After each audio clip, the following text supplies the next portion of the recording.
Hello दोस्तों, कैसे हैं आप लोग। हेलो दोस्तों, कैसे हैं आप लोग। आज हम लोग मॉडर्न इंडिया में एक नए चैप्टर की ओर आगे बढ़ते हैं। Governor general. याद रखिएगा, जब हम इतिहास में मॉडर्न इंडिया में पढ़ते हैं तो आपने देखा होगा कि बंगाल के गवर्नर, फिर बंगाल के गवर्नर जनरल, फिर भारत के गवर्नर जनरल और फिर भारत के वायसराय, ये अलग अलग व्यक्ति आए हैं। अलग अलग गवर्नर जनरल आए हैं, अलग अलग समय में आए हैं।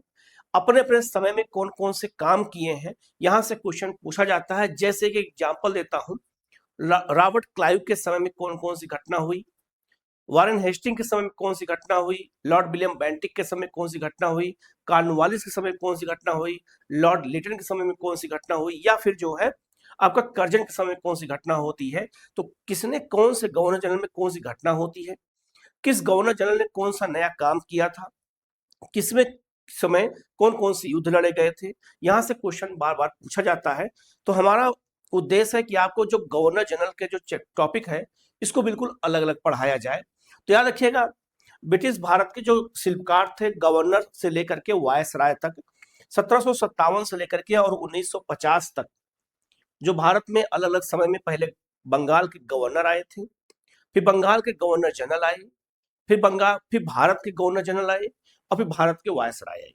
सब में अलग अलग जो लोग आए हैं उनके जो काम है उनको हम अलग अलग तरीके से देखेंगे, जिससे आपके क्वेश्चन एग्जाम में गलत ना हो और आपको बहुत अच्छे से सावधानी पूर्वक चीजों को आपको याद करने में आसानी हो। तो हम लोग इसको बहुत ध्यान से देखने की कोशिश करेंगे। याद रखिएगा, अगर हम पदों का क्रमिक विकास देखें, सत्ता का जो विकेंद्रीकरण था, कैसे जो है अलग अलग समय में अलग अलग पदों पर अलग अलग व्यक्ति बैठे हैं, और जो ये पद शुरू किए गए हैं वो शुरुआत हुई है बंगाल के गवर्नर से। यहाँ आप साफ साफ देख सकते हैं, लिखा है बंगाल के गवर्नर, लेकिन यहाँ लिखा है बंगाल के गवर्नर जनरल लिखा हुआ है, फिर लिखा है भारत के गवर्नर जनरल और फिर लिखा है भारत के वायसराय। तो बंगाल के गवर्नर में जनरल शब्द नहीं लगा हुआ है। तो बंगाल के गवर्नर के पद पे कौन कौन व्यक्ति आए थे ये हमें जानना है। तो बंगाल का गवर्नर 1757 से क्षेत्रीय सत्ता की शुरुआत भारत में होती है। और याद रखिएगा, रॉबर्ट क्लाइव बंगाल का गवर्नर बन के आया था। तो गवर्नर जनरल के समय में, बंगाल के गवर्नर जनरल के समय में क्या क्या काम हुआ, फिर ये पद समाप्त कर दिया गया भारत का गवर्नर जनरल और फिर भारत का वायसराय। तो समय के साथ इन पद में परिवर्तन आया है। जैसे बंगाल का जो गवर्नर होता था वो एक क्षेत्रीय अर्थात बंगाल का ही होता था। बंबई और मद्रास प्रेसिडेंसी उसी के अधीन होती थी। 1757 में रॉबर्ट क्लाइव पहली बार बंगाल का गवर्नर बन के आया। ठीक है, याद रखिएगा। समय के साथ याद रखिएगा, 1772 का रेगुलेटिंग एक्ट लाया गया और बंगाल के गवर्नर के पद को समाप्त कर दिया गया और एक नया पद शुरू किया गया। नया पद कौन सा था, बंगाल का गवर्नर जनरल, अर्थात गवर्नर में एक गवर्नर के साथ एक पद और जोड़ दिया गया, एक शब्द और जोड़ दिया गया, जनरल का पद जोड़ दिया गया। तो 1772 के रेगुलेटिंग एक्ट के तहत, ये बात याद रखिएगा, बंगाल का गवर्नर जनरल होने लगा। याद रखिएगा, इस समय क्या हुआ कि केंद्रीकरण का जो है आरंभ हो गया। तो वारेन हेस्टिंग जब भारत आया था 1772 में, तो याद रखिएगा वो बंगाल का गवर्नर बन के आया था, लेकिन उसे क्या बना दिया गया, बंगाल का गवर्नर जनरल बना दिया गया। तो वारेन हेस्टिंग बंगाल का अंतिम गवर्नर और बंगाल का पहला गवर्नर जनरल बन गया। ये बात याद रखिएगा। फिर समय के साथ इतिहास और आगे बढ़ता है और याद रखिएगा 1833 के अधिनियम के तहत बंगाल के गवर्नर जनरल के पद को समाप्त कर दिया गया और एक नया पद शुरू किया गया, भारत का गवर्नर जनरल। क्यों, क्योंकि संपूर्ण भारत पर प्रशासनिक नियंत्रण स्थापित करना था। तो 1833 के अधिनियम के तहत भारत के गवर्नर जनरल का पद शुरू किया गया और बंगाल के गवर्नर जनरल पद का समाप्त कर दिया गया। याद रखिएगा, 1828 में लॉर्ड विलियम बेंटिक जब भारत आया था तो बंगाल का गवर्नर जनरल बन के आया था, लेकिन उसे बना दिया गया 1833 के अधिनियम के तहत भारत का गवर्नर जनरल। तो लॉर्ड विलियम बेंटिक, याद रखिएगा, बंगाल का अंतिम गवर्नर जनरल बन गया और वो भारत का पहला गवर्नर जनरल बनाया गया। तो यहाँ बंगाल लिखा है, यहाँ क्या लिखा है, भारत लिखा है। यहाँ बंगाल का गवर्नर लिखा है या बंगाल का गवर्नर जनरल लिखा है, इस सब मामूली अंतर है, इनको जानना जरूरी है, क्योंकि यहीं पर क्वेश्चन क्या हो जाता है, गलत हो जाता, ताकि क्वेश्चन गलत यहाँ पे ना होने पाए, इस बात को हमें गौर करना है। फिर इतिहास थोड़ा और आगे बढ़ता है, और याद रखिएगा 1858 का अधिनियम लाया गया, और उस अधिनियम के तहत भारत के गवर्नर जनरल के पद को समाप्त कर दिया गया और एक नया पद शुरू किया गया, भारत का वायसराय। अब यहाँ भारत के गवर्नर जनरल पद को समाप्त किया गया 1858 में, क्योंकि 1857 का जब विद्रोह हुआ उसके बाद कंपनी के शासन को हमेशा के लिए समाप्त किया गया और भारत पर जो है महारानी का अधिकार हो गया, और उन्होंने अपने एक एजेंट के रूप में, अपने प्रतिनिधि के रूप में वायसराय की नियुक्ति की। अब वायसराय महारानी का प्रतिनिधि होता था। 1858 से लेकर के और 1947 तक अब जो पद होगा वो भारत के वायसराय का होगा। तो वायसराय के रूप में किन लोगों ने काम किया है ये जानना है, गवर्नर जनरल के रूप में किन किन लोगों ने काम किया ये जानना है, बंगाल के गवर्नर के रूप में किसने काम किया गवर्नर जनरल के रूप में ये जानना है, और बंगाल के गवर्नर के रूप में किसने काम किया ये जानना है। इसको हम अलग अलग करके पढ़ेंगे तो हमें, आपको पढ़ाने में आसानी होगी और आपको समझने में आसानी होगी, तो आपको ये डाउट कभी फिर जो है दोबारा नहीं रहेगा, डाउट क्लियर हो जाएगा, क्योंकि इसमें बहुत सारे बच्चे उलझ जाते हैं, ये बात याद रखिएगा। तो याद रखिएगा जब लॉर्ड कैनिंग आया था, लॉर्ड कैनिंग आया था, तो लॉर्ड कैनिंग क्या बन के आया था, भारत का गवर्नर जनरल बन के आया था। लेकिन 1858 के अधिनियम के तहत इस पद को समाप्त कर दिया गया और इसी लॉर्ड कैनिंग को भारत का वायसराय बना दिया गया। तो लॉर्ड कैनिंग भारत का अंतिम गवर्नर जनरल था और यह भारत का पहला वायसराय था। तो याद रखिएगा कि किन किन लोगों ने किस किस पद पे रह के काम किया है, इसको हम डिटेल में देखेंगे, क्योंकि यहाँ से क्वेश्चन बार बार पूछा जाता है। तो इस कंफ्यूजन को आप लोग बिल्कुल दूर रखिएगा। हम इसको 4 फेज में अलग अलग पढ़ेंगे। सबसे पहले हम लोग पढ़ेंगे आज बंगाल के गवर्नर। बंगाल के गवर्नर के पद पे कौन कौन व्यक्ति आए हैं, उनके समय में कौन कौन सी घटनाएं हुई हैं, कौन कौन से युद्ध हुए हैं, क्या उन्होंने काम किया है, हम यहाँ डिटेल में देखेंगे एक एक करके। इसके बाद हम बंगाल के गवर्नर जनरल को देखेंगे, फिर हम भारत के गवर्नर जनरल को देखेंगे और फिर भारत के वायसराय को देखेंगे। तो ये 4 तरीके से हम लोग इसको पढ़ने का प्रयास करेंगे, क्योंकि समझना जरूरी है, इसको जानना जरूरी है, क्योंकि यहाँ से क्वेश्चन आता है और गलत होने का चांस भी होता है। तो हमारा यही मकसद है कि आपको इतने सरल तरीके से बताया जाए कि जिससे आपके क्वेश्चन गलत ना हो और आपको जो है बिल्कुल बारीक चीजें पता हो और आप जो है आसानी से क्वेश्चन को सॉल्व कर सके। ठीक है, हम लोग आगे बढ़ते हैं। तो याद रखिएगा कि गवर्नर जनरल कौन प्रथम आया कौन अंतिम आया, इसको एक चार्ट के माध्यम से मैं यहाँ समझा दे रहा हूँ, फिर आपका डाउट जो है हमेशा के लिए दूर हो जाएंगे। तो याद रखना कौन प्रथम था कौन अंतिम था। तो 1757 से लेकर के और 1950 के बीच में जो है अलग अलग पद पे जो लोग आए हैं, कौन प्रथम है कौन अंतिम है, इसको देख लेते हैं। जैसे बंगाल का गवर्नर, तो बंगाल का पहला गवर्नर कौन था, प्रथम कौन था, रॉबर्ट क्लाइव था।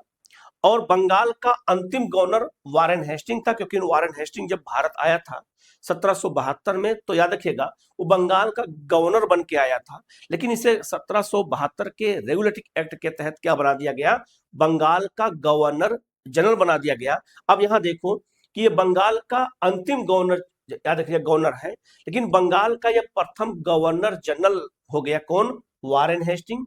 और बंगाल का अंतिम गवर्नर जनरल कौन हो गया, लॉर्ड विलियम बेंटिक, क्योंकि विलियम बेंटिक 1800 याद रखिएगा 28 में, मैं अभी बताया था मैंने आपको कि 1828 में ये बंगाल का गवर्नर जनरल बन के आया था, लेकिन इसे भारत का गवर्नर जनरल बना दिया गया 1833 के अधिनियम के तहत। तो ये भारत का क्या देखिएगा क्या हो गया, भारत का गवर्नर जनरल की बात करते हैं तो लॉर्ड विलियम बेंटिक क्या देखिएगा प्रथम गवर्नर जनरल, और अंतिम कौन हो गया, लॉर्ड कैनिंग, क्योंकि लॉर्ड कैनिंग याद रखिएगा जब भारत आया था तो बंगाल भारत का गवर्नर जनरल बन के आया था, लेकिन ये भारत का वायसराय बना दिया गया 1858 के अधिनियम के तहत। तो भारत का वायसराय की बात करते हैं तो लॉर्ड कैनिंग प्रथम वायसराय था और अंतिम वायसराय लॉर्ड माउंटबेटन थे। याद रखिएगा जब देश आजाद हो गया हमारा, तो याद रखिएगा आजादी के बाद भी जो है गवर्नर जनरल के पद को फिर शुरू किया गया और आजादी के बाद भी लॉर्ड माउंटबेटन को ही भारत का जो है क्या बनाए रखा गया, गवर्नर जनरल बनाए रखा गया। तो स्वतंत्र भारत का गवर्नर जनरल कौन बनाया गया, लॉर्ड माउंटबेटन। तो लॉर्ड माउंटबेटन प्रथम गवर्नर जनरल थे और यही अंतिम गवर्नर जनरल भी थे लॉर्ड माउंटबेटन, याद रखिएगा। इसके बाद स्वतंत्र भारत का भारतीय गवर्नर जनरल किसको बनाया गया, सी राजगोपालाचारी को ये प्रथम थे और यही अंतिम भी थे, सी राजगोपालाचारी। तो याद रखिएगा, बंगाल का गवर्नर जनरल, भारत का गवर्नर जनरल, भारत का वायसराय, ये सब याद रखिएगा, कौन प्रथम आया है, कौन अंतिम आया है। ये क्वेश्चन बार बार पूछा जाता है, तो आप गलती बिल्कुल मत करिएगा। ये क्वेश्चन आए तो गलत नहीं होना चाहिए, क्योंकि यहाँ कंफ्यूजन बहुत ज्यादा होता है। कंफ्यूजन बिल्कुल आप मत रखिएगा, इसको अच्छे से याद कर लीजिएगा। ठीक है, हम लोग आगे बढ़ते हैं और देखते हैं अब जो है कौन से भारत के जो बंगाल के जो गवर्नर आए थे वो कौन कौन से आए थे, उनके समय में कौन कौन से काम हुए थे, इनको देख लेते हैं, क्योंकि यहाँ से क्वेश्चन बार बार पूछा जाता है। ठीक है, अब हम लोग आगे देखते हैं। सबसे पहले रॉबर्ट क्लाइव को देखेंगे। तो रॉबर्ट क्लाइव याद रखिएगा, ब्रिटिश सत्ता का संस्थापक इसी को माना जाता है। क्वेश्चन कई बार आया हुआ है कि ब्रिटिश सत्ता का संस्थापक कौन है, तो रॉबर्ट क्लाइव है, ये बात याद रखिएगा। रॉबर्ट क्लाइव याद रखिएगा 2 कार्यकाल के लिए भारत में था। जो इसका प्रथम कार्यकाल था वो 1757 के प्लासी के युद्ध से शुरू होता है और 1760 के वांडीवास के युद्ध तक ये भारत में था। तो पहले कार्यकाल में कौन कौन सी घटना हुई ये जानेंगे हम। और फिर रॉबर्ट क्लाइव इंग्लैंड वापस चला जाता है और इंग्लैंड से वापस फिर आता है कब, 1765 में। तो द्वितीय कार्यकाल में 1765 से लेकर के और 1700 याद रखिएगा क्या कहते हैं 67 तक, अर्थात 67 तक इसने जो है कौन कौन से काम किए हैं, कौन कौन सी घटनाएं इसके समय में हुई ये देखेंगे। क्योंकि याद रखिएगा रॉबर्ट क्लाइव भारत में 2 कार्यकाल के लिए बंगाल के गवर्नर पद पे रहा है, ये गवर्नर जनरल के पद पे नहीं रहा। याद रखिएगा ये बंगाल का जो है क्या है, प्रथम गवर्नर था और गवर्नर के पद पे 2 कार्यकाल में काम किया है। पहली बार कब काम किया, क्वेश्चन पूछा जाता है, तो 1757 से 1760 तक, और दूसरे कार्यकाल तक कब काम किया है, तो 1765 से 67 तक काम किया है। और बाद में याद रखिएगा ये जो है सैन्य और असैनिक सुधारों के बावजूद क्लाइव के विरुद्ध महाअभियोग चलाया गया था। याद रखिएगा इतना योग्य होने के बाद भी इसके ऊपर भ्रष्टाचार का आरोप लगाया गया, इसके ऊपर महाअभियोग लगाया गया और इसने बाद में आत्महत्या कर ली थी। तो आत्महत्या इसने इंग्लैंड में किया था, किसने, रॉबर्ट क्लाइव ने। ये भी याद रखना है, याद रखना है, ये बहुत महत्वपूर्ण है। तो याद रखिएगा रॉबर्ट क्लाइव ब्रिटिश सत्ता का संस्थापक है, ये क्वेश्चन बार बार पूछा जाता है, गलती मत करिएगा। दूसरा, प्रथम कार्यकाल में इसने क्या क्या काम किया, तो प्रथम कार्यकाल 57 में जब आया था तो इसने प्लासी का युद्ध इसी के समय में हुआ था, इसी के नेतृत्व में लड़ा गया। 1757 के समय वास्तविक संस्थापक था, कंपनी के सैनिक और असैनिक सुधारों की शुरुआत किया था, इसी के समय में सैनिक और असैनिक कार्य को बांटा गया। तो रॉबर्ट क्लाइव ने प्रथम कार्यकाल में इसका सबसे महत्वपूर्ण घटना क्या थी, प्लासी का युद्ध था, जो इसी के नेतृत्व में हुआ था और इसी ने जो है इसको जीता था। फिर ये इंग्लैंड वापस चला गया और दोबारा कब आया, 1765 में जब आता है तो 2 साल के लिए फिर कार्यकाल पे जब बैठा इसने, तो इसमें पहला काम क्या हुआ, इलाहाबाद की संधि हुई। तो इलाहाबाद की संधि 1765 में की गई थी। इलाहाबाद की 2 संधियां हुई थी, एक 12 अगस्त को हुई थी, जो 12 अगस्त 1765 को हुई थी वो याद है रॉबर्ट क्लाइव और मुगल बादशाह शाह आलम द्वितीय के साथ हुई थी। और जो इलाहाबाद की द्वितीय संधि हुई थी वो 16 अगस्त को हुई थी, किसके साथ, अवध के नवाब शुजाउद्दौला और रॉबर्ट क्लाइव के साथ हुई थी, ये बात याद रखिएगा।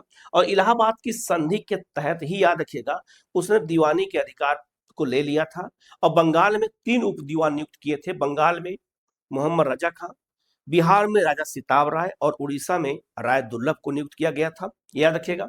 इसके समय में याद रखिएगा बंगाल में द्वैत शासन की शुरुआत की गई थी, द्वैत गवर्नमेंट की शुरुआत की गई थी। तो बंगाल में द्वैत शासन की शुरुआत किसने किया था, रॉबर्ट क्लाइव ने। कब किया था, 1765 में किया था। ये 1772 तक, याद रखिएगा 72 तक जो है ये आपका चलता रहा क्या, बंगाल में द्वैत शासन। कभी कभी द्वैत शासन के कार्यकाल को पूछ लिया जाता है। द्वैत शासन बंगाल में जो चला था 1765 से 1772 के बीच में चला था। इसके बारे में डिटेल में पहले ही बता चुका हूं, ये बात याद रखिएगा, ताकि वीडियो आप देख सकते हैं। ये भी याद रखिएगा कि जो 1772 में जब वारेन हेस्टिंग आता है तब उसने इस जो है सो क्या किया था, समाप्त कर दिया था। तो ये भी याद रखिएगा। तो बंगाल में द्वैत शासन की शुरुआत किसके समय में हुई है, रॉबर्ट क्लाइव के समय में हुई है। निजी व्यापार और रिश्वत पर रोक लगाने के लिए ये सोसाइटी फॉर ट्रेड की स्थापना किया था। जो कंपनी के व्यापारी रहते थे तो कंपनी के व्यापार करने के लिए इनको नियुक्त किया जाता था, लेकिन कंपनी के जो अधिकारी होते थे वो अपने निजी व्यापार चलाते थे, और जब अपने निजी व्यापार चलाते थे और भारतीय व्यापारियों से रिश्वत लेते थे और उस रिश्वत पैसा को अपने पास रख लेते थे, तो उस पर रोक लगाया इसने। और उसके लिए उसने सोसाइटी फॉर ट्रेड की स्थापना की थी। ये क्वेश्चन बार बार आया हुआ है। इसी समय में श्वेत विद्रोह भी हुआ था। तो अंग्रेजों का एक विद्रोह हुआ था, क्योंकि जब इसने रोक लगा दी रिश्वत लेने पर, तो बहुत सारे सैनिकों ने विद्रोह किया था। तो अंग्रेजों का विद्रोह था, इसलिए अंग्रेजों के विद्रोह को श्वेत विद्रोह कहा गया, क्योंकि ये इनको व्हाइट माना जाता है, सफेद दिखते हैं, गोरे दिखते हैं, इसलिए श्वेत विद्रोह अगर किसी समय में हुआ है तो याद रखिएगा रॉबर्ट क्लाइव के समय में हुआ है। इसको अच्छे से याद रखना। यहाँ से क्वेश्चन बार बार पूछा जाता है, तो गलतियां बिल्कुल यहाँ पर मत करिएगा, ठीक है। हम लोग आगे बढ़ते हैं, लेकिन एक चीज में जान लीजिएगा कि यह याद रखिएगा, इसका दुखद अंत होता है। इसके ऊपर याद रखिएगा महाअभियोग चलाया गया था ब्रिटिश पार्लियामेंट में, और इस जो है इसने इसी से दुखी होकर के इसने आत्महत्या कर ली थी। तो इसको याद रखिएगा। इसके 2 कार्यकाल हैं, दोनों कार्यकाल को मैंने डिटेल में बता दिया है। क्वेश्चन बार बार पूछा जाता है। अब आप इसको जब पढ़े होंगे तो हो सकता है कभी कंफ्यूज हो गए हो। अब आप कंफ्यूज नहीं होंगे और आपको चीजें बिल्कुल क्लियर तरीके से ये समझ में आपको आ गया होगा, ठीक है। हम लोग आगे बढ़ते हैं। चलिए अब आगे देखते हैं। तो जब याद रखिएगा 1760 में रॉबर्ट क्लाइव पहले कार्यकाल में वापस चला गया, और जब ये वापस गया तो उसके स्थान पर कार्यकारी गवर्नर बनाया गया। किसको? हॉलबेल को बनाया गया 1760 में। ये वही हॉलबेल है जिन्होंने याद रखना ब्लैक होल ट्रेजेडी की घटना के बारे में जानकारी दिया था। ये बात याद रखिएगा। इसके बाद 1760 तक ये थे। 60 से लेकर के और 65 के बीच में अब कौन होगा तो याद रखना उनका नाम क्या है, याद रखिएगा बेसिस्टार्ट। बेसिस्टार्ट याद रखिएगा 1760 से लेकर के 1765 तक थे। इनके समय में मीर कासिम को नवाब बनाया गया, और 1764 के बक्सर युद्ध का गवाह था। अगर आपसे क्वेश्चन पूछा जाए कि बक्सर का युद्ध किसके समय में हुआ था, तो 1764 में याद रखिएगा आपका बेसिस्टार्ट के समय में हुआ था, ये भी याद रखिएगा। इसके बाद याद रखना 65 से लेकर के और 67 के बीच में दोबारा से रॉबर्ट क्लाइव आया था। इसके बारे में पहले आपको बता चुका हूं। फिर याद रखना 67 से लेकर के और 1769 तक याद रखिएगा कौन था? बैरिस्टर था, याद रखना। ये आपका गवर्नर जनरल के रूप में काम किया। इसके बाद याद रखिएगा 1700 जब आपका देखा जाए तो याद क्या कहते हैं 1769 में याद रखिएगा कौन आया था? 1772 तक कौन आया था? कार्टियर आया था। कार्टियर ने इसमें काम किया, और कार्टियर के बाद याद रखिएगा कहा जाए तो कार्टियर के बाद में का देखा जाए तो 1772 में ही कौन आया था? तो वारेन हेस्टिंग आया। तो वारेन हेस्टिंग याद रखिए जब आया था तो बंगाल का गवर्नर बन के आया था, लेकिन 73 के एक्ट के तहत उसे बंगाल का गवर्नर जनरल बना दिया गया था। लेकिन जब वो आया था तो बंगाल का गवर्नर बन के ही आया था, इस बात को याद रखिएगा। तो अगर कहा जाए कि बंगाल के गवर्नर के पद पे कौन कौन व्यक्ति नियुक्त हुए थे, कौन कौन थे? एक पहला था आपका रॉबर्ट क्लाइव था, दूसरा आपका याद रखना हॉलबेल था जो बंगाल का गवर्नर बना, आपका बेसिस्टार्ट था, ये भी बंगाल के गवर्नर बने थे। इसके बाद आपका जो है क्या कहते हैं बैरिस्टेट, ये भी बंगाल के गवर्नर बने थे। कार्टियर ये भी बंगाल के गवर्नर, और वारेन हेस्टिंग भी बंगाल के गवर्नर के पद पर ही आए थे। तो याद रखना इतने लोग बंगाल के गवर्नर के पद पे आए हैं। ये सब किताबों में जल्दी नहीं मिलता है, तो इनको अच्छे से पढ़ लेना, क्योंकि ये क्वेश्चन पूछा जाता है। यहाँ डाउट बिल्कुल मत रखिएगा कि हो सकता है कभी कभी इनका क्रम अगर पूछ लिया जाए कि बंगाल के गवर्नर क्रम बताओ, तो आप गड़बड़ी मत करिएगा, इन सबको अच्छे से याद रखिएगा। और कार्टियर के समय में याद रखिएगा जो है 1770 का बंगाल का एक भयंकर अकाल भी पड़ा था। तो अकाल अलग अलग समय में जो पड़े थे उनके बारे में तो मैं आपको बताऊंगा ही। तो याद रखिएगा जो 1770 का बंगाल का अकाल पड़ा था वो कार्टियर के समय में पड़ा था, ये भी याद रखिएगा, ये भी क्वेश्चन एग्जाम में पूछा जाता है। और 1772 के बाद वारेन हेस्टिंग आता है। तो याद रखना इन सबके समय में कौन कौन घटना हुई, इनको याद रखना। एक ये इंपॉर्टेंट ये है कि बक्सर का युद्ध किसके समय में हुआ है?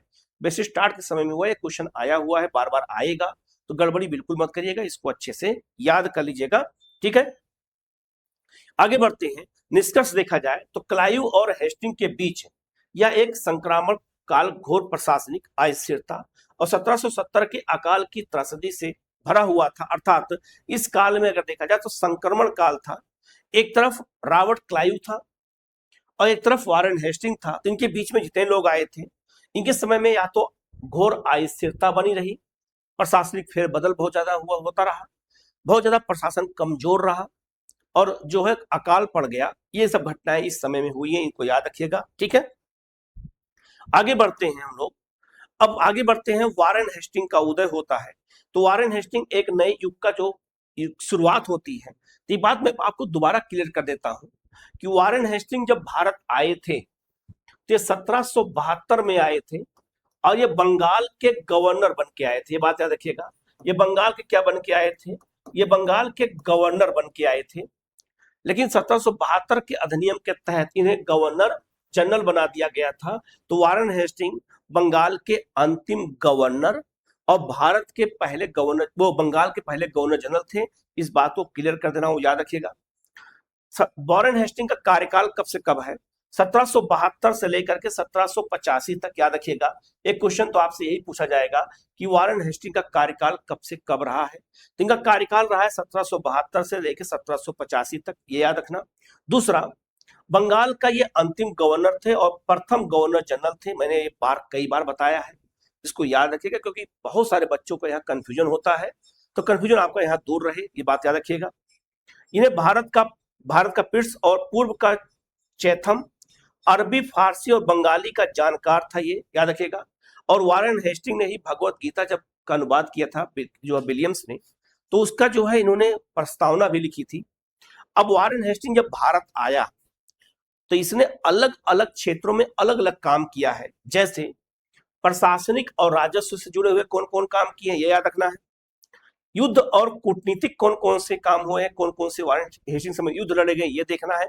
आप सबको अलग अलग देखेंगे तभी तो आपको याद होगा, तभी तो आपको चीजें समझ में अच्छे से आएंगी। तो पढ़ने का मतलब क्या हुआ, जब तक हमें कोई चीज क्लियर ना हो। न्यायिक व्यवस्था अर्थात न्याय सुधार भारत में क्या किया, न्याय के क्षेत्र में इसने कौन कौन से नए काम किए, ये जानना है। और विवाद और अब महाभियोग इस पे चलाया गया। तो याद रखना, वारेन हेस्टिंग भी विवाद से बचे नहीं थे। इनके समय में विवाद हुआ और इसीलिए इनके ऊपर भी महाभियोग लगाया गया। तो रॉबर्ट क्लाइव के ऊपर भी महाभियोग लगाया गया था और वारेन हेस्टिंग के ऊपर भी महाभियोग लगाया गया था। ये भी याद रखना, ये क्वेश्चन बार बार पूछा जाता है, गलती बिल्कुल आप मत करिएगा।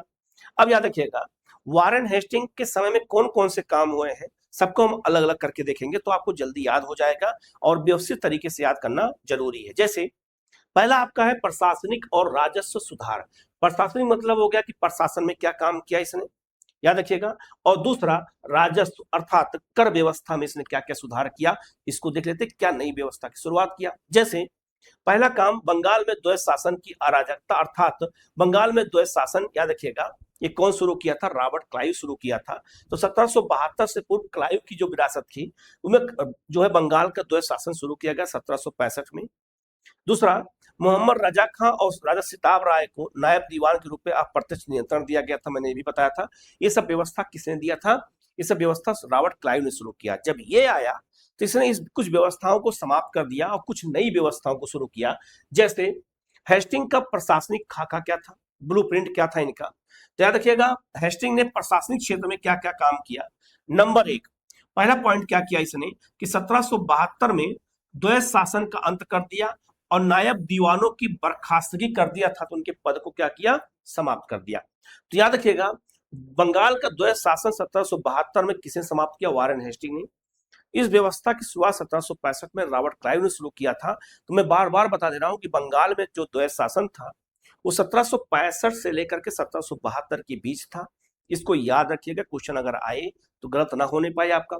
दूसरा, नंबर दो काम क्या किया, इजारेदारी प्रथा की शुरुआत किया, पंचवर्षीय भू बंदोबस्त की शुरुआत किया अर्थात जो भू राजस्व की वसूली बंगाल में मोहम्मद रजा खां कर रहे थे, बिहार में राजा सिताब राय कर रहे थे और उड़ीसा में दुर्लभ राय कर रहे थे, उनको बर्खास्त कर दिया और कहा कि अब जो है इजारेदारी प्रथा शुरू हुई, इसे ठेकेदारी व्यवस्था कह सकते हैं। क्या किया गया इसमें, इसमें कहा गया कि एक बार भू राजस्व की वसूली के लिए बोली लगाई जाएगी, जो बोली लगाएगा, जो सबसे ज्यादा बोली लगाएगा वही भू राजस्व की वसूली करेगा और 5 साल के बाद बोली दोबारा लगाई जाएगी। एक बार, दो बार, 3 बार बोली लगातार बदलती रहेगी, तो इस बात को याद रखिएगा। तो उसको कहते हैं इजारेदारी व्यवस्था कहते हैं।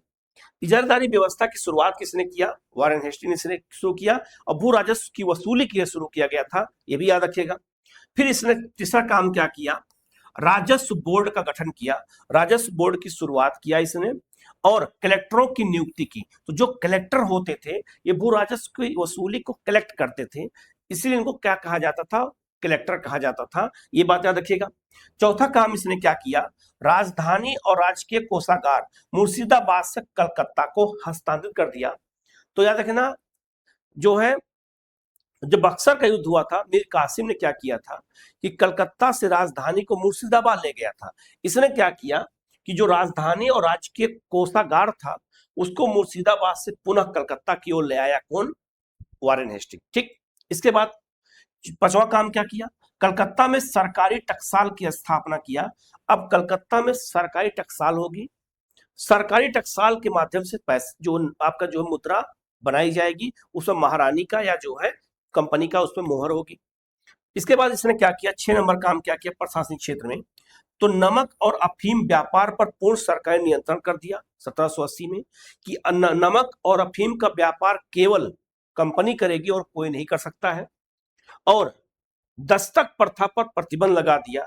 जो दस्तक प्रथा थी जो दी गई थी उस पर इसने क्या किया? प्रतिबंध लगा दिया। तो ये सारे काम प्रशासनिक किसने किया था? वारेन हेस्टिंग ने किया था। क्वेश्चन बार बार आया हुआ है, जाके आप पेपर देखिएगा, आपके क्वेश्चन कभी गलत नहीं होंगे। फिर ये सब आप अच्छे से इसको देख करके याद कर सकते हैं। ठीक है, आगे बढ़ते हैं। अगला आपका है न्याय की शुरुआत, न्यायिक व्यवस्था की शुरुआत क्या क्या किया? इसे न्याय का वास्तुकला कहा जाता है। इसे न्यायिक क्षेत्र में कुछ नए प्रयोग किए, कुछ नई शुरुआत की जो आज भी किसी किसी रूप में कायम है, इसको देखना है। जैसे जब ये आया यहाँ पर भारत आया तो याद रखिएगा इसने जिला स्तर पर 1772 में प्रत्येक जिले में दीवानी और फौजदारी न्यायालयों की स्थापना की और मुंसिफों की नियुक्ति की। तो याद रखिएगा दीवानी और फौजदारी दो न्यायालय अलग अलग होता है, आज भी होता है, उस समय भी होता था। तो जो दीवानी होता था इसमें भू राजस्व या कर से जुड़े हुए मामले देखे जाते हैं, और दीवानी में हत्या, मारपीट, इनके मुकदमे देखे जाते हैं। तो याद रखना जिला स्तर पर दीवानी और फौजदारी जो न्यायालय की स्थापना किसने किया था? वारेन हेस्टिंग ने किया था। याद रखिएगा बहुत महत्वपूर्ण क्वेश्चन है, गलती मत करिएगा। पहला पॉइंट 1772 में शुरू किया था और वहां पर मुंसिफों की नियुक्ति की थी। ये मुंसिफ लोग ही उसकी सुनवाई करते थे। तो दीवानी और फौजदारी न्यायालय आज भी है, आज भी जो है ये काम होता है, इसको अच्छे से याद रखना। आज भी कोर्ट में प्रत्येक जिले में दीवानी और फौजदारी न्यायालय अलग अलग होते हैं, इस बात को याद रखिएगा। इसके बाद इसने क्या किया? प्रांतीय स्तर पर इसने जो है अपील न्यायालय की स्थापना किया। अपील हेतु कलकत्ता में सदर दीवानी और सदर निजामत अदालत का निर्माण कराया। कहां पर? कलकत्ता में, प्रांतीय स्तर पे। इसने सर्वोच्च न्यायालय की स्थापना इसके समय में की गई 1774 में। 1700 याद रखिएगा 73 के रेगुलेटरी एक्ट के तहत 1774 में कलकत्ता में सुप्रीम कोर्ट की स्थापना की गई, इसी वारेन हेस्टिंग के समय में। पूछा जाएगा आपसे क्वेश्चन कि कलकत्ता में सुप्रीम कोर्ट की स्थापना किसके समय में की गई? तो वारेन हेस्टिंग के समय में। किस अधिनियम के तहत की गई? याद है 1772 के रेगुलेटरी एक्ट के तहत की गई। इसके समय याद रखिएगा ये न्यायालय कब स्थापित किया गया? 1774 में स्थापित किया गया, कलकत्ता में स्थापित किया गया। तो याद रखना न्यायिक क्षेत्र में ये व्यवस्था एक जो है शुरू किया किसने? वारेन हेस्टिंग के समय में शुरू हुई। विधिक संहिता, लीगल कोड की शुरुआत किया इसने। न्याय में एकरूपता सुनिश्चित करने के लिए हिंदुओं और मुसलमानों के लिए पृथक हिंदू कोड और मुस्लिम कोड का निर्माण किया गया कि हिंदू के मुकदमे अलग देखे जाएंगे, उनके लिए अलग जज नियुक्त होगा, और मुसलमानों के मुकदमे अलग देखे जाएंगे, उनके लिए अलग जज नियुक्त किया जाएगा। ये बात याद रखना। उसके लिए उसने एक जो है आपका लीगल कोड की शुरुआत किया, हिंदुओं के लिए अलग और मुसलमानों के लिए अलग किया। ये भी अपने आप में बहुत महत्वपूर्ण व्यवस्था है, इसको भी हमें अच्छे से याद रखना है। ठीक है, आगे बढ़ते हैं। इसके बाद याद देखिएगा सुरक्षा प्रकोष्ठ की नीति शुरुआत किया था, इसे रिंग फेस की नीति कहते हैं। तो रिंग फेस की नीति भी कौन शुरू किया था? पॉलिसी, याद रखिएगा वारेन हेस्टिंग ने। याद रखना ये ब्रिटिश बंगाल था।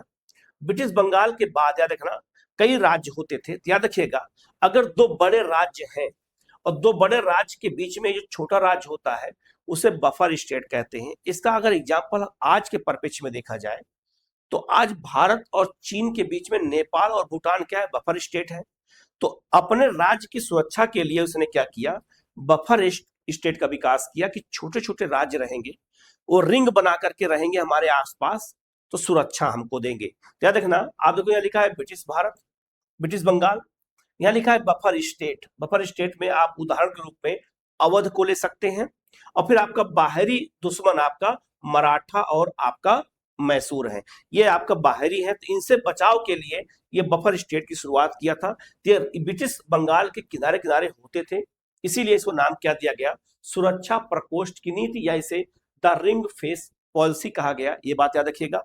जैसे एक एग्जांपल आपको समझाता हूं, याद रखिएगा। जैसे ये आपका इंडिया का मैप है, बंगाल में ब्रिटिश सत्ता है, यहाँ पर मराठे हैं, यहाँ पर मैसूर है और यहाँ पर मुगल बादशाह हैं, ठीक। ऐसी स्थिति में अगर यहाँ पर अवध बफर स्टेट के रूप में हो जाएगा तो ऐसी स्थिति में सीधा टकराव इन लोगों से नहीं होगा और जो है बफर स्टेट के रूप में हमारा राज्य सुरक्षित रहेगा। यही नीति का पालन किसने किया था? वारेन हेस्टिंग ने। तो लिखा है कंपनी द्वारा अपने खर्च पर इस पड़ोसी राज्य की सीमाओं की सैन्य रक्षा की जाती थी बफर स्टेट की। तो बफर स्टेट की सुरक्षा कौन करता था? ब्रिटिश सेना करती थी, ये बात याद रखिएगा। दूसरा, साम्राज्य के लिए बाहरी खतरे होते थे और कंपनी का मुख्य क्षेत्र जिसे बचाना प्रशासनिक लक्ष्य था, तो इसको बचाए रखने के लिए ये बफर स्टेट की जो शुरुआत किया था, सुरक्षा प्रकोष्ठ बनाया था, ये आपका वारेन हेस्टिंग ने बनाया था।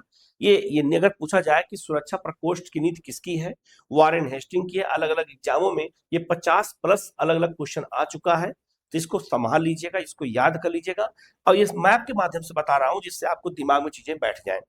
लिखा है कि रिंग फेंस नीति आपका अपने मुख्य राज्य बंगाल की सुरक्षा सुनिश्चित करने के लिए बाहरी दुश्मनों से पहले पड़ने वाले पड़ोसी जैसे बफर राज्य की सीमाओं की रक्षा करने की चालाक कूटनीतिक थी। याद रखिएगा, हमें सुरक्षा इसकी नहीं करनी है, हमें सुरक्षा बफर स्टेट की करनी है। हमें अपनी सारी सेना को बफर स्टेट में लगाना है जिससे हमारा क्षेत्र सुरक्षित रहे और बफर स्टेट से हम बाहरी लोगों को, बाहरी राज्य को रोक सकें, बाहरी शत्रु को रोक सकें।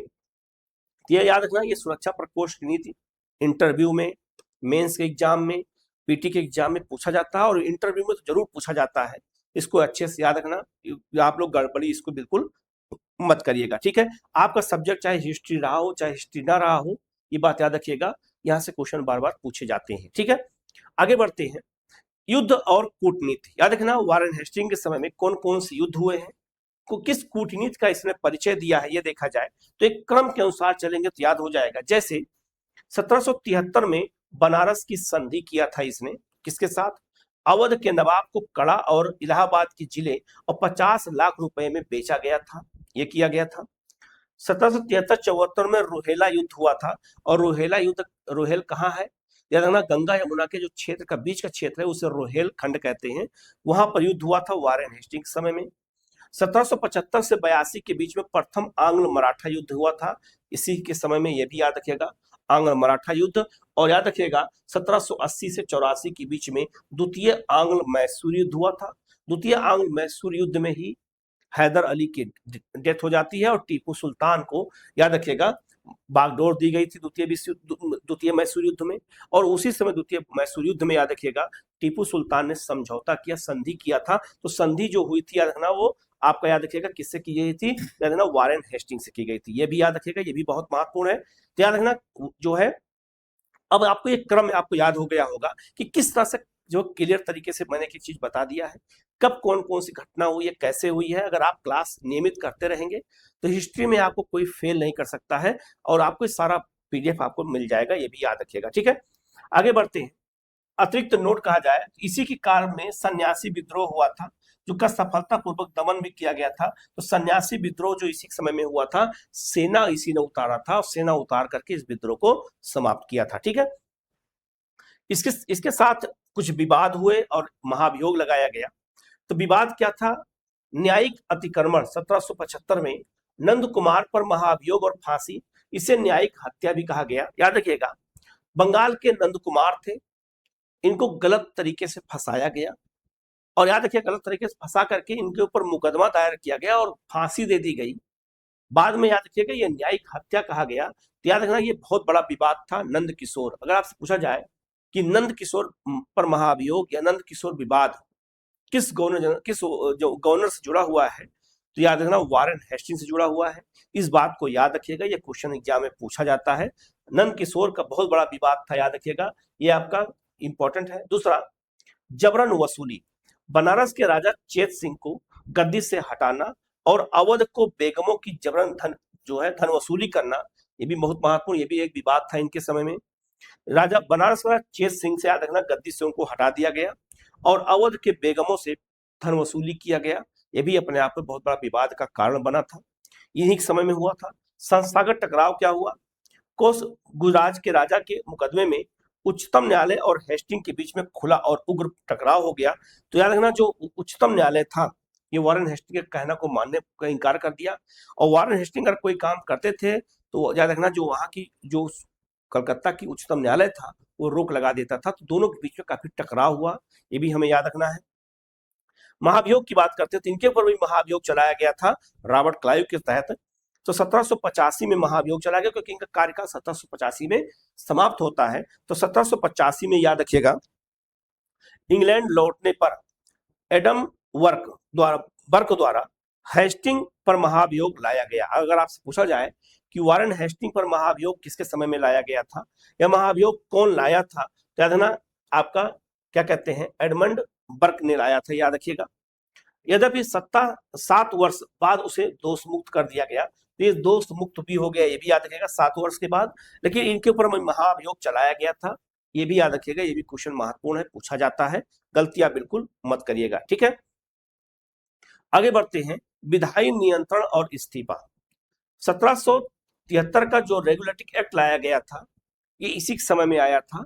याद रखिएगा, ईस्ट इंडिया कंपनी के प्रशासन पर ब्रिटिश संसद के प्रत्यक्ष नियंत्रण की पहली शुरुआत हो जाती है। तो ईस्ट इंडिया कंपनी जब भारत व्यापार कर रही थी तो ये कानून ब्रिटिश संसद ने बनाया था, और ब्रिटिश संसद ने इस कानून के द्वारा कंपनी पर नियंत्रण स्थापित किया कि कंपनी मनमाना काम नहीं कर सकती है। और ईस्ट इंडिया कंपनी के प्रशासन में फेरबदल करते हुए याद रखना, इसी रेगुलेटिंग एक्ट के तहत बंगाल के गवर्नर के पद को समाप्त कर दिया गया और बंगाल में एक नया पद शुरू किया गया, बंगाल के गवर्नर जनरल। तो बंगाल के गवर्नर जनरल पद की शुरुआत यही होती है, याद रखना। बाकी रेगुलेटिंग एक्ट के बारे में जितने भी एक्ट आए हैं उसका मैं अलग वीडियो बना करके आपको एक एक चीज बताऊंगा, तो आप लोग बिल्कुल निश्चिंत रहिएगा, ठीक है।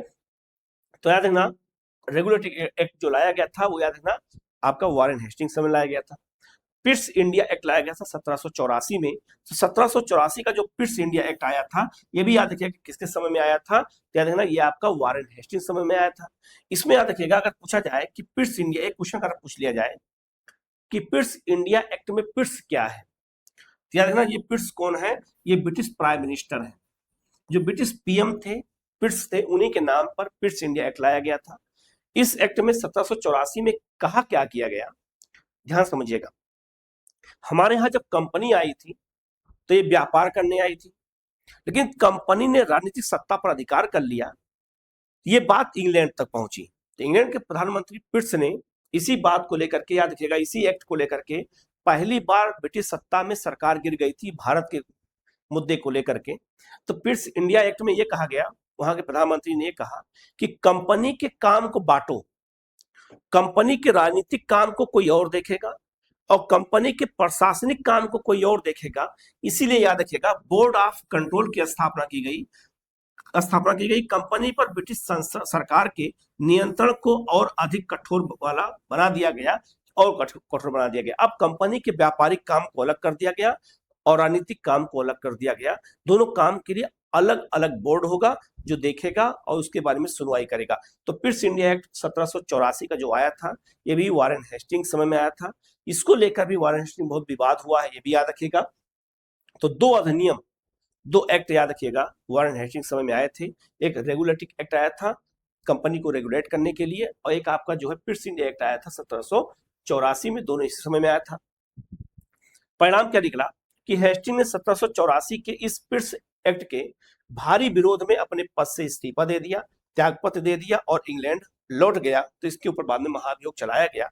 अगर आपसे क्वेश्चन पूछा जाए कि वारेन हेस्टिंग 1785 में वापस क्यों गया था, तो याद रखना 1784 के पिट्स इंडिया एक्ट के कारण ही गया था, क्योंकि जब कंपनी के ऊपर और प्रतिबंध लगा दिया गया तो वारेन हेस्टिंग के अधिकार को छीन लिया गया, को बहुत सारे अधिकार कम कर दिए गए गवर्नर जनरल के। इसीलिए वो नाराज हो गया और इसने क्या किया, पद से त्यागपत्र दे दिया और चला गया इंग्लैंड। तो अगर आपसे क्वेश्चन पूछा जाए कि वारेन हेस्टिंग ने इस्तीफा किस एक्ट के कारण दिया था, तो आप क्या बताओगे, पिट्स इंडिया एक्ट के कारण दिया था। इस बात को याद रखिएगा, ये क्वेश्चन बार बार पूछा जाता है, ठीक है। अब यहाँ पर गलतियां बिल्कुल मत करिएगा।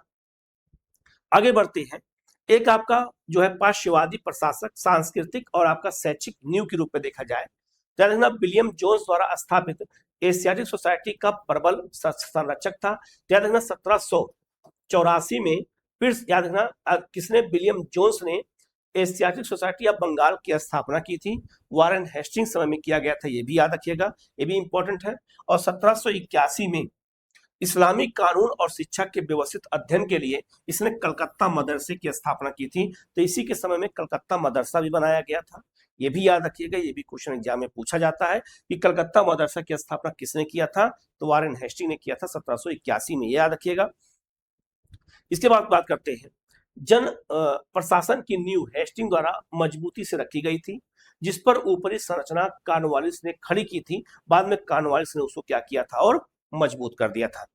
थोड़ा हम यहाँ पे और देखेंगे, रॉबर्ट क्लाइव और आपका हेस्टिंग के बीच में थोड़ा हम तुलनात्मक अध्ययन कर लेते हैं, क्योंकि दोनों बहुत महत्वपूर्ण थे गवर्नर, बंगाल के गवर्नर के पद पर।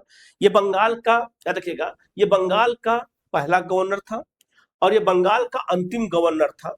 तो दोनों के समय में तुलनात्मक अगर अध्ययन करते हैं तो दोनों की एक एक चीज को अगर देखते हैं, भूमिका, शासन प्रणाली क्या था। भूमिका की बात करते हैं तो रॉबर्ट क्लाइव याद रखिएगा ब्रिटिश सत्ता का संस्थापक था, इसी ने ब्रिटिश सत्ता की स्थापना किया था। वारेन हेस्टिंग की बात करते हैं तो नागरिक प्रशासन का वास्तुकार था, इसे नागरिक प्रशासन की शुरुआत किया। शासन प्रणाली कैसी थी, बंगाल में अराजक द्वैत शासन की शुरुआत किया था, अप्रत्यक्ष नियंत्रण किया था। इसने द्वैत शासन का अंत कर दिया और प्रत्यक्ष ब्रिटिश नियंत्रण स्थापित किया था वारेन हेस्टिंग ने। तो द्वैत शासन 1765 में शुरू किया गया था रॉबर्ट क्लाइव द्वारा और 1772 में समाप्त कर दिया गया वारेन हेस्टिंग के द्वारा। न्याय और अर्थव्यवस्था क्या थी, अधिकारियों के लिए निजी व्यापार के लिए सोसाइटी फॉर ट्रेड का निर्माण किया गया था, निजी व्यापार के लिए। और दस्तक प्रथा का इसने पूर्ण प्रतिबंध लगा दिया।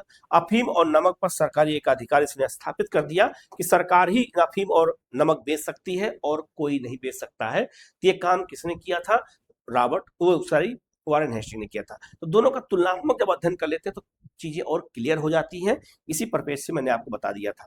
एक यहाँ याद रखिएगा, अगर कहा जाए कि 1947 से 50 के बीच में कहा जाए, इसके बारे में आगे मैं बताऊंगा आपको।